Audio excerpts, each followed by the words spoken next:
Welcome to Business Chats with Debbie, where we talk big stories for small businesses. I'm your host, Debbie Wolverton, and today I've got Mike Hammond from SciTech with me. Hello. Good morning. How are you? I'm fine, thank you. Good. Yeah, enjoying this weather. It's a little bit cooler than it was the last few days. Yeah, it is a bit cooler. Rain forecast for the weekend, not particularly good, but hey-ho. So I'm talking to businesses at the moment about COVID and how COVID impacted on their businesses.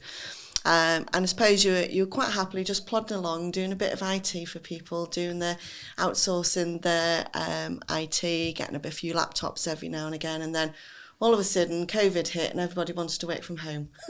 Yes, yeah. So 2019 had already been a good year and sort of started off into the new year and everything was just going along nicely.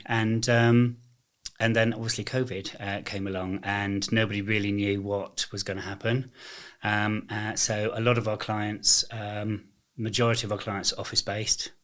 So it's we're going to need to have certain people working from home, or obviously the office is closed. What can we do for that? Now, we were in quite a good position because we'd migrated the majority of our clients from having sort of office-based file servers and things like this to cloud-based, so Microsoft 365, etc. Yeah. So it wasn't too bad for the majority of people. It's okay. Let's get some computers at home for you, which was in one place. We had to sort of like go in and pick up loads of computers and do house visits to set people up. Another client all of a sudden said, "Oh, can we have 28 new laptops, please?" Because everyone's working from home, so we had to source all of those because absolutely. It was like, okay, well, we can have these. You're going to have 10 of these and 5 of these and whatever, because that's the only thing we can get quickly.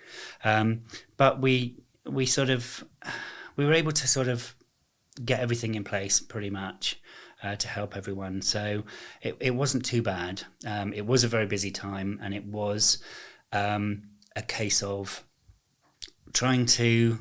Yeah, every client was different. We needed to come up with different solutions for different clients, but we did that. From everyone continuing to work to other clients saying, look, our main business is putting on events and things, so obviously that just stopped. So it was okay for you. What we're going to do is we're going to not charge you for anything that support services or anything at all, other than you need to keep your emails going and things. So we sort of stripped everything back because the whole idea was if we can help them, we want them still to be there at the end of it all, and hopefully they'll be able to sort of resurrect where they were. So it was a very difficult sort of challenging time. As you know, it was mainly just me and Lauren at the time, so both of us were working from home, and that worked quite well. I think we sort of did pretty well for our clients, and to the point that we got quite busy. After the first lockdown ended, we'd already talked about taking on someone else, another techie, and we'd gone through that process, but it was going to originally be an apprentice, but then the college said, sorry, we're cancelling apprentices because of whatever, and we don't know what's going on. So we ended up taking Ben on as a full-time employee, and then just sort of growing that as well. So both of us working from home when we needed to. If there was someone needed in our office for deliveries and configuring computer equipment and that, then we were able to do that. And we also changed, diversified some of the things we did, like offering security firewall routers and things that as part of a service, so people didn't have to spend out to supply that, so that people could have secure networks at home.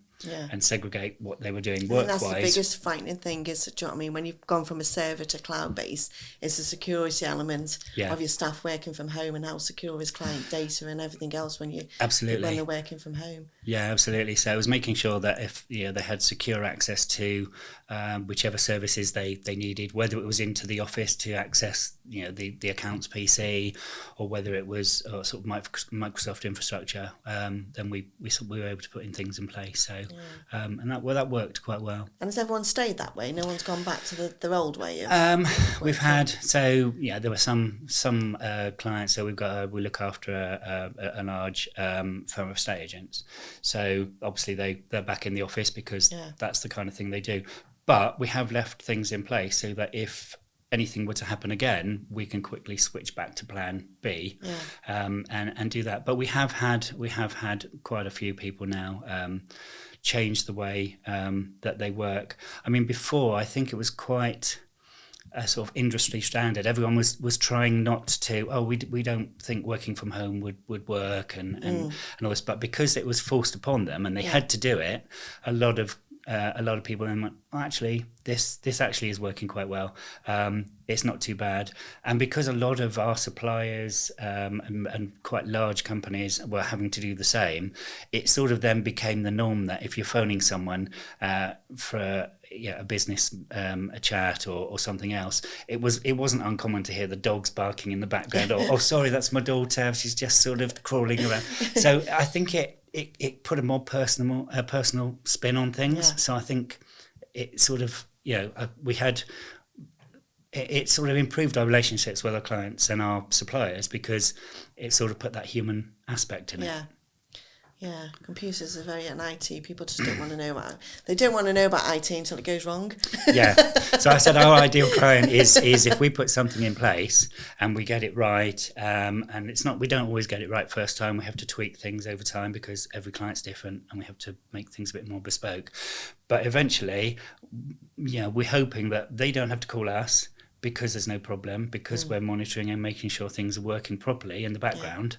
And because of that gives us time to develop and be more proactive to make sure that things are stable and security updates are applied and things like that. Yeah. So coming out of COVID, and obviously it was really, really big. Some of businesses, is very, very busy. Some of them just completely and utterly died off. What challenges, are there any challenges you're facing now that because of COVID that you didn't face before? Or? I think things have changed. The way that people have their internal infrastructure has changed. So we're not doing so much in the way of upgrades and installations in offices as much because people have done that. Yeah. I mean, we had a client who was, before COVID, was looking at spending a lot of money to put in a mezzanine floor to expand their office space, and instead that has now not happened because there's less people working in the office full time. So that meant we're not having to sort of put in cabling infrastructure, and we've changed the services that we offer. I wouldn't say that what we do has changed as much as it has affected other people, because a lot of what we do, once we've set things up, we do remotely. So we can do that from home or from the office or whatever.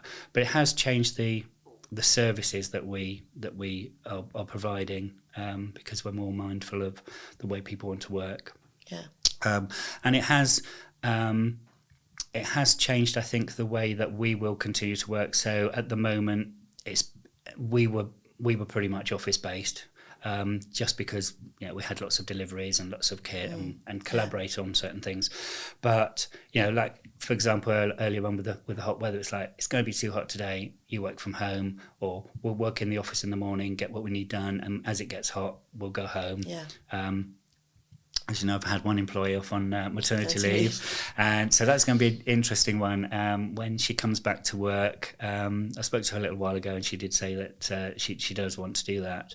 But I think we have an advantage in that we can be flexible, so we can accommodate what she wants to do. So if she wants to work from home full time, that's not a problem, or part time and part time in the office. So I think it's proved that we can be more flexible and hopefully make our in-house and our staff happier in what they do, and give them a bit more flexibility to work how they need to, and have some free time. Do you know what I mean? We'll be outsource our IT to you. Do you know what I mean? I can honestly say, hand on heart, I've had no issues whatsoever. Ben's brilliant. Do you know what I mean? I can email him and say, Ben, this isn't working, and within half an hour he's on it, and it's sorted and it's done and dusted. Yeah, it's always like I say, no two type clients are different, and the software that you use is different from the software that an estate agent's going to use, or a medical supplies company. So some of it is a bit of a learning curve to get used to that software, because we can't pretend to be experts in your account software. And then obviously, but we can liaise with the people that provide that, and sort of over time sort of tweak things and things. So we know there's always a little bit of a snagging. There's a bedding in period, isn't there? There's always going to be a bedding in period, but to be honest with you, it was a smooth bedding in period. So that's good. That's always good. Yeah. So Ben will be pleased on that one. And again, you look after us and our accounts as well, and I can honestly say that after the previous 2 accountants and various things along the way, that it's as good as it's ever been. So really appreciate that.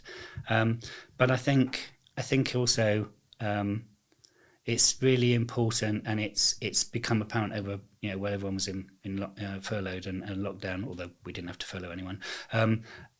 Trying to make sure people have that work-life balance.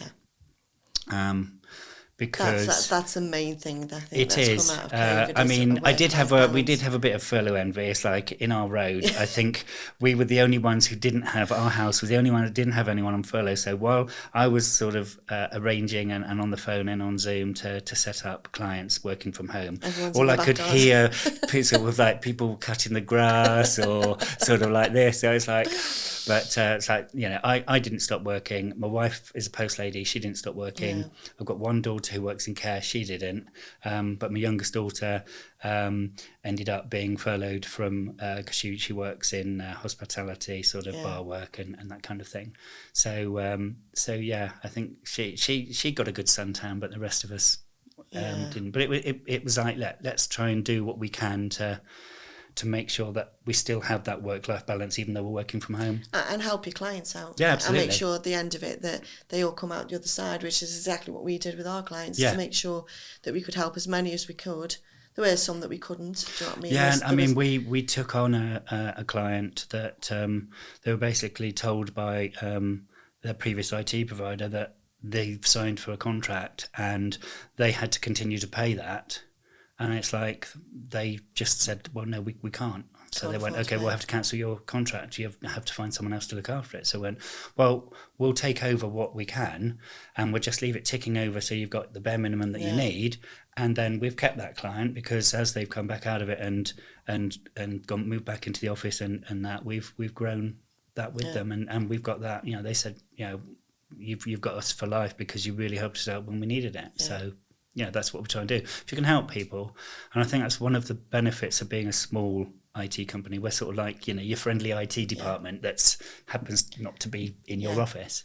Yeah, which is what people want. Yeah. Well, thank you so much for coming today. That's okay. It's been an absolute pleasure. Thank you for inviting me. It's been great. Thank you guys for listening to my next podcast. And my next podcast guest is, I'm trying to think, it's Annie Page. So I will see you next time. Bye-bye.